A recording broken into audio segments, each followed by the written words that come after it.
And hello, everybody. Welcome to the Time of Monsters. It looks like we're live. I'm just going to test everything here and make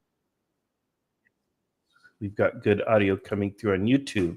I'm only able to stream to YouTube at this point in time. I'd like to get dual streaming to Facebook and YouTube, but if I want to record this for posterity, got to send it to YouTube first. So that's how we're doing it. Today's topic is how likely is World War III? We're looking at Trump coming into office on January 20th, and everybody is going to start scrambling to make their play to improve their bargaining position prior to that, because Trump has threatened to cut off support for Ukraine in his effort to force peace in the region. So we're going to talk about that today and determine whether or not fear or worry or anxiety is justified. And we're going to give it a fair and even-handed treatment. So here is my perspective on the entire situation. The Trump administration, or Trump himself actually, has said that he wants to bring about peace in Ukraine. And of course, that's something that everybody claims to want and so on. Trump has argued that United States support for Ukraine has been a little too generous and that he can bring about peace in that region very, very quickly. It is widely believed that the manner in which he intends to bring about peace is through cutting off support from or to Ukraine. And without American arms shipment and other support, such as intelligence gathering and so on, it will be very hard for Ukraine to sustain their defense against the Russian attack. Now, that war has been going on for 3 years. Both sides are largely exhausted, but Ukraine is entirely exhausted. There's this really cool metric for how you determine whether or not you're winning or losing in a battle or a war or life in general. And that is to look at reserves. The question is, do you have them? If you have reserves on the battlefield during a battle, chances are things are still going in your favor. That, or it's very early in the battle. If you have reserves in the war, chances are the war is going very much in your favor. Just like in personal life, if you have a savings account and you have money in the savings account, you're doing better than most. So you look for reserves as a quick little heuristic to determine how well you're doing overall. If for some reason you don't have reserves, then that would be an indication that things are going poorly for you, and you need to start thinking about an exit strategy. Now, Ukraine definitely does not have reserves. They are absolutely scraping the bottom of the barrel for manpower, if you will, at this point in the conflict. Russia is doing similar. They are scraping the barrel. They're trying to bring in people from North Korea, possibly from Yemen even now, and from some of the former Soviet republics now. And it's astonishing to see them do that, because Russia certainly has manpower reserves that Ukraine does not have. Russia also has reserves of equipment, and they have capacity to produce equipment. We would not know this from the news headlines. The news headlines talks about how the Russians are pulling antiquated museum pieces, even old T-55 tanks, out of museums and from old movie production lots to put them into service against Ukraine. And that's true. They're doing that. Yes, it's a sign of desperation. It's not a good sign. But here's the thing that the Russians have that the Ukrainians don't really have so much, and that is industrial capacity. The Russians are still producing their top-of-the-line tanks. They're still producing weapons, and they still have plenty of people that they could call up if they had to. They, in fact, have plenty of people who are well-trained and capable, under arms, in uniform, ready to go if something were to happen. So Russia has the reserves that Ukraine does not have. A big part of this is simply the fact that Russia is a big place, has a large population, not like we have here in the United States in terms of population, but they are bigger than the United States. They have dispersed industrial capacity. They're capable of bringing in imports from China, from North Korea, from other parts of the world. And so Russia has plenty of material. They have what you would call the bullets, the beans, and the gas that are needed to sustain the fight, whereas Ukraine is low on bullets, beans, and gas. Ukraine is dependent upon Europe and American contributions of bullets, beans, and gas in order to sustain its fight. Russia is not. And so the end result is things are not looking so hot for Ukraine. Now, this has been true for the past few years. And the fact that the Ukrainians have managed to sustain their defense for so long is frankly astonishing. It's surprising, even to me. So I think we should expect a surprise or two out of Ukraine because they've shown that they can produce surprises, the biggest being that they've lasted for 3 years in the face of the Russian juggernaut. But at the same time, the grim arithmetic of war, it still applies. And I think we're going to see it manifest itself now over the next couple months and into the spring of next year, when we may be able to expect that this war is going to come to a conclusion. As we come close to a Trump presidency, given Trump's very vocal pledges to bring about an end to the conflict and his subtle hints he is going to cut off support for Ukraine, we now have both sides falling into a very predictable strategy. For the Russians, they don't have to do a lot. They just kind of have to hang on at this point because Ukraine will have a very hard time sustaining itself without American supplies, without American support, even if that support is simply cut or curtailed in some way, not necessarily entirely cut off. It will put Ukraine in a position where they lack the bullets, the beans, the gas to effectively resist. Whereas the Russians, of course, will have theirs. So in that case, Vladimir Putin simply has to sit back and kind of relax a little bit. Now, he's not relaxing. He's still putting forces in. He's maintaining pressure on the Ukrainians. And there's a very good reason why he's doing that. And that is both sides anticipating negotiations early next year are going to make all the moves they can make. They're going to play whatever ace they have in the sleeve. They're going to go all in, if you will, on a final last-ditch effort to secure territory, thereby gaining themselves a stronger negotiating position when the time does in fact come. So if the war is only a matter of months away from conclusion, both sides, they want to play that ace that they've had in the hole, and they want to play it now. So while logically, humanly, we could expect that the war would kind of die down into a sort of detente and get quiet because neither side wants to make any unnecessary expenditures of life or treasure, not necessarily so. Both sides could see a ramp up, a greater intensity of fighting to improve their negotiating position. Logically, we would see that fighting draw down, but logic doesn't necessarily rule during wartime. That makes this time to come, the next 2 months in particular, very, very dangerous for the world. The Europeans and Americans, knowing that this was a possible scenario, have supplied Ukraine with longer range weapons, meaning weapons that can strike up to 200 miles inside Russia. Weapons with which the Ukrainians can attack Russian supply depot and other lines of communication. A line of communication is how you get men material supply, the bullets, the beans, and the gas, and the men. From your rear area where they're produced to the front area where they'll be used. And so that line of communication is a known entity. It's a highway, it's a road, it's a railway. These are known.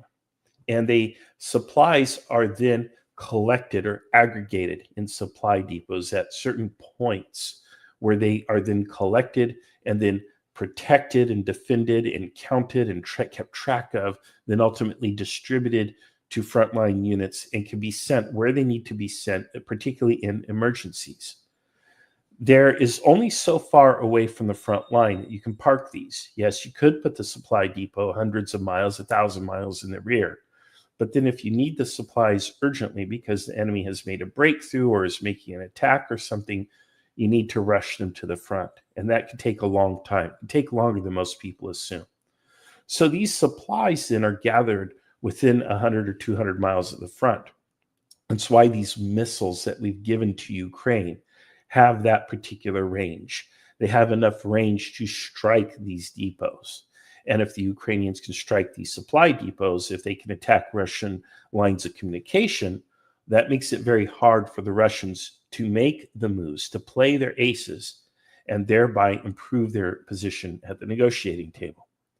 And that is why Vladimir Putin has threatened to use nuclear weapons. He's trying to intimidate us into a situation where we tell the Ukrainians, hey, maybe you don't really go all in on this. Maybe you pull some punches. Maybe you hold back. Maybe you don't strike so deeply into Russian territory, because we don't know what Mr. Madman Putin is going to do. But I know what he's going to do, and I think all the experts do as well, and that is pretty much nothing. He may launch a big ground offensive or something at some point. We'll see that coming.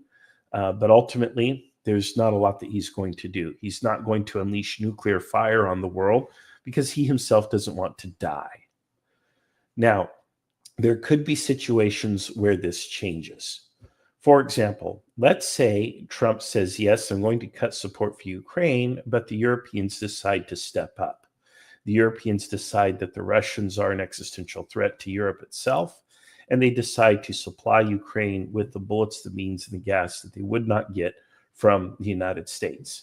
Now, I don't think that's very likely. I think European production capacity and their ability to supply these materials is actually quite limited. There's a reason why the United States is the one that's providing this military largesse to Ukraine and not the Europeans now.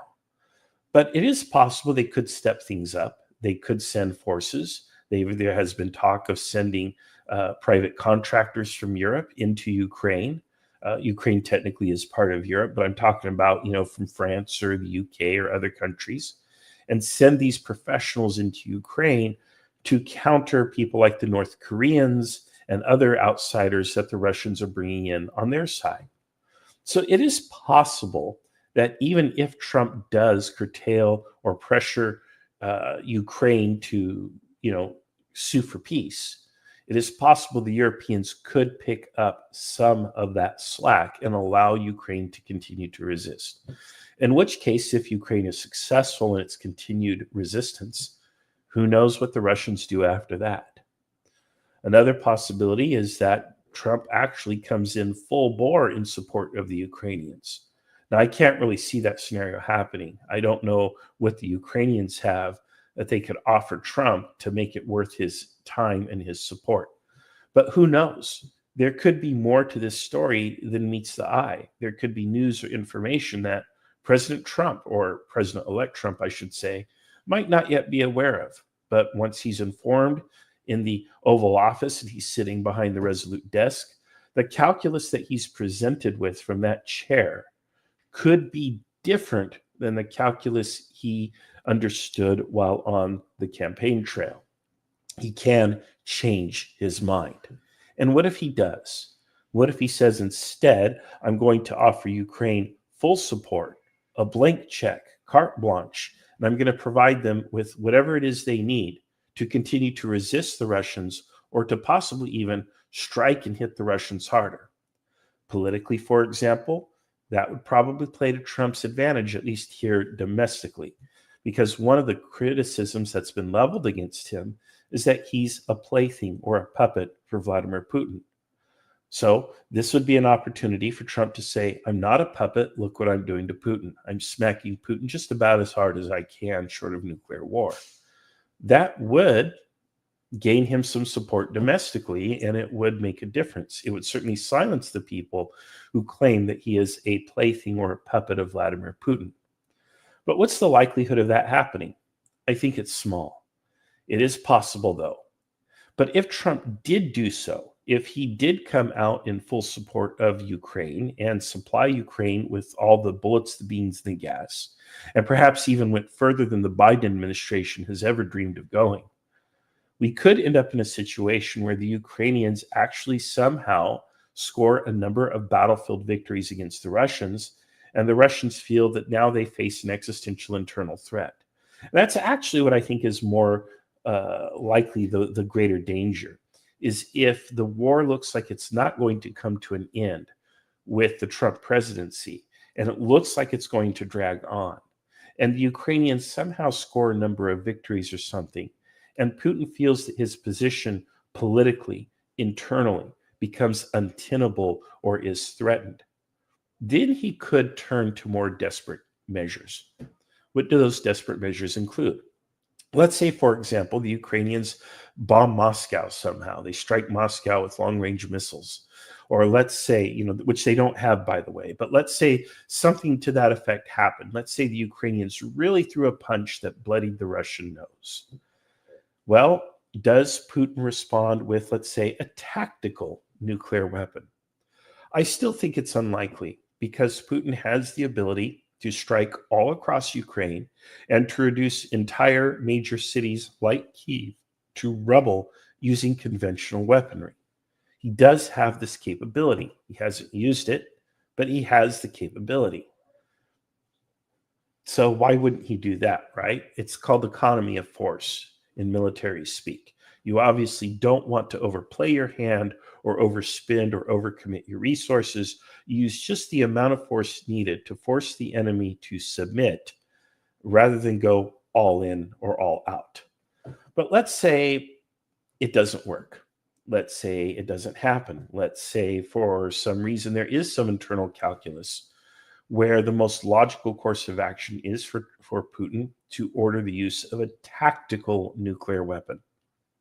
Okay, I can't see the use of a strategic nuclear weapon, meaning something that's designed to go from continent to continent and nuke major cities. But a tactical nuclear weapon, much more feasible. And if that happens, I don't know what happens in response. Do we retaliate with our own tactical battlefield nuclear weapon? Ukraine does not have any, but does NATO or the United States counter with one of their own? I would think not. I would think we would let the Russians get away with it simply because it's not worth it. We don't want to die for Danzig, to use a quote prior to World War II. It's not worth the candle at the end of the day. At the end of the day, we have to ask ourselves, is going all in and defending Ukraine worth a wider conflict? Is it worth a pan-European conflict? Is it worth World War III? Is it worth the use of nuclear weapons? And I'm afraid to say the answer is probably no. That's going to be the general consensus, that if Ukraine has to cede a quarter of its territory to Russia, oh well, if it saves the world from nuclear war. The problem with that calculus, of course, is what if that concession to Russia does not appease Russia? We've seen what appeasement gets us in the past. When Hitler took Czechoslovakia, when he moved into Austria, when he remilitarized the Rhineland, and eventually then he moved into Poland.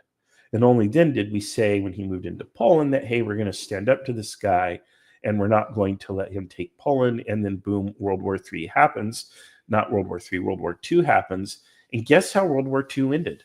With the dropping of not one, but two nuclear bombs. So does World War III happen the same way? Does Putin feel emboldened by his success in Ukraine? I think probably not. I would imagine that Putin, being a rational and intelligent individual, even if we may assume that he's somehow a madman or a sociopath or something like that, I don't know. But I think at the end of the day, he is rational enough, and that the people that are around him and who are influencing him, making decisions on his behalf, the people who are advising him and the people who have to carry out his orders, are going to ultimately moderate him from doing something like attacking, the Baltic states, Estonia, Latvia, Lithuania, or attacking Poland, or trying to take more of Ukraine or annex the whole of Ukraine, or any of these other things that people fear an appeased Putin might do. Therefore, I would imagine that a policy of appeasement could work. I know it's anathema to say that. I don't like to say it. But if the alternative is an escalating conflict that escalates out of control, is it worth the world? I think not. I would like to believe that, again, that the people around Putin can and will moderate his worst impulses. And I would like to actually think that Putin himself recognizes that if I do try to attack the Baltic countries or anything like that, that NATO will in fact stand up to him and he will not win that conflict, certainly not conventionally. So at the end of the day, I think Putin is going to have to take whatever prize he gets out of Ukraine and be satisfied with that. I really do think that's the likely outcome. I think we'll see that in the spring of this year. I think we'll see a pretty quick ceasefire agreement, and the two sides will come to the negotiating table. Ukraine will ultimately lose and have to give up its territory, but Ukraine will also be able to say that they courageously fought and held off Russia for 3 years, something that, as far as I know, no other country on the planet has ever succeeded in doing. So it's pretty remarkable what they've managed to accomplish, even with shoestring support from the rest of the world. I'm sure some people would argue with that characterization of support, but at the end of the day, we have not been forthright and forthcoming with contributing everything we could to the Ukrainians. We have made them fight with a hand tied behind their back, and they have still done a remarkable job. What happens after that? I don't know, but not World War III. And for most of us in the world, I think that's our immediate concern. I don't think we want to see a global conflict erupt as a result of this. And if it comes down to it, we will have to write off part of Ukraine. Or more specifically, we'll write off our support for Ukraine, which means that Ukraine will ultimately have to give up, sue for peace. Nobody likes that. It's an unfortunate war that was started by a man who wanted to seize territory, probably spurred on by people underneath him and around him who are already very rich and stand to gain that much more. They are probably already 2 or 3 paydays behind and upset that they didn't get paid already, but they'll be paid in a year or two when whatever happens to that territory under Russian control or satellite state Russian control, however they decide to organize it politically, these Russian oligarchs are going to get their payday. Putin will get his, and everybody in Russia will more or less be happy. The Ukrainians will be dissatisfied, but there'll be nothing they can do. The conflict comes to an end. Unfortunately, after many years of war, both in the Middle East now, over a year, and in Ukraine, and with the danger of war in places like Taiwan and Korea, it's time to dial it down. If that is one thing that Trump brings to the table, it would be one good thing that he brings to the table. Something small to offer in the balance pan against all of the concerns and the issues that we have with him domestically. But at the end of the day, Eastern Ukraine is not worth the destruction of the world. Now, if we can resist the Russians, if we can preserve Ukrainian territory without having to go all that way, I would love to see that. I don't think Russia deserves the territory that it's claiming in Ukraine. In fact, the Russian government and its leaders, including Vladimir Putin, should be punished for their invasion. But at the end of the day, we're not looking at right or wrong or deserve. Deserve's got nothing to do with it. We're looking at practical political considerations. We're looking at saving humanity from itself, from its own worst impulses, from its own madmen. And I think my only hope is that with another likely madman coming back into the Oval Office for the second time, this time sharpened and more capable than ever before as a result of his experience, I hope that maybe one madman can stop the other madman and we bring this to an end. Of course, there's always the possibility that, people like Stalin and Hitler, both madmen who ground each other down, decide to get into some sort of a conflict with each other. That's possible, but I don't think it's particularly likely. So I'm going to leave it at that. That's my thoughts. That's how I think this is going to unfold. We will find out in the spring or summer if I am Marshall Damas or just a big loser when it comes to this. But hopefully we're still around to call me Marshall Damas or a loser. And if we're still here to do that, I think that's a win for the planet, even if not for Ukraine and hopefully not for Russia. So there we are. Well, I'm going to end just a little bit early, but I've said everything I want to say. I'm not going to prattle on. I want to thank you all for checking out the show. We'll be back next Monday for another episode. This has been The Time of Monsters with Marshall. Thanks for watching, and goodbye for now.